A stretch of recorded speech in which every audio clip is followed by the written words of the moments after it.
लक्ष्मीकांत साहब, लालकृष्ण आडवाणी जी को सर्वोच्च भारत रत्न पुरस्कार देने की घोषणा हुई है। विपक्ष इसको लेकर भी निशाना साध रहा है भाजपा। देखिए, विपक्ष की तो आदत है। ये विपक्ष के प्रधानमंत्री जिन्होंने खुद को ही भारत रत्न दे दिया था, उनको पछता नहीं है कि कोई एक आम आदमी जो ज़मीन से नीचे से आया हो और जिसने अपने 60 साल के राजनीतिक जीवन में शुचिता का प्रमाण पत्र दिया हो, वो उनको आज देश का इतना बड़ा सर्वोच्च सम्मान मिल रहा है।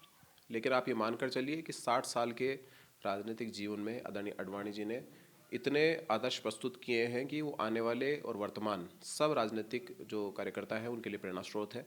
अपनी राजनीति में शुचिता का जिन्होंने मापदंड स्थापित किया और जिन्होंने इतने साल तक सार्वजनिक जीवन में रहने के बावजूद अपने कमीज को सफ़ेद रखा, ऐसे राजनेता को जिन्होंने भारत को एक करने में, भारत के विकास में, भारत में जिस तरह की अपनी एक उत्तरोत्तर प्रगति है उसमें जो योगदान दिया पिछले 60 वर्षों में, तो ऐसे जो महापुरुष हैं उनको भारत रत्न देकर आज नरेंद्र मोदी जी की सरकार ने बहुत ही अच्छा काम किया है।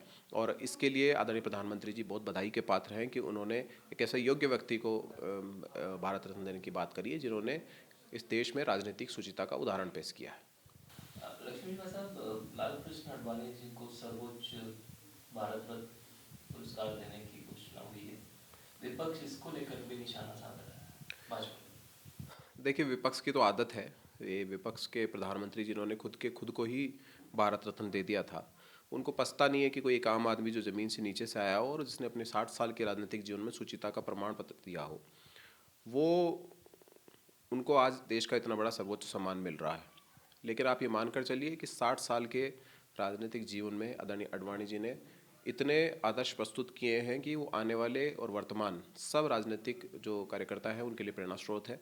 अपनी राजनीति में शुचिता का जिन्होंने मापदंड स्थापित किया और जिन्होंने इतने साल तक सार्वजनिक जीवन में रहने के बावजूद अपने कमीज को सफ़ेद रखा, ऐसे राजनेता को जिन्होंने भारत को एक करने में, भारत के विकास में, भारत में जिस तरह की अपनी एक उत्तरोत्तर प्रगति है उसमें जो योगदान दिया पिछले 60 वर्षों में, तो ऐसे जो महापुरुष हैं उनको भारत रत्न देकर आज नरेंद्र मोदी जी की सरकार ने बहुत ही अच्छा काम किया है। और इसके लिए आदरणीय प्रधानमंत्री जी बहुत बधाई के पात्र हैं कि उन्होंने एक ऐसे योग्य व्यक्ति को भारत रत्न देने की बात करी है जिन्होंने इस देश में राजनीतिक शुचिता का उदाहरण पेश किया है। ये है टॉक्स न्यूज नेटवर्क और आप देख रहे हैं पॉलिटॉक्स, राजनीति का कच्चा चिट्ठा।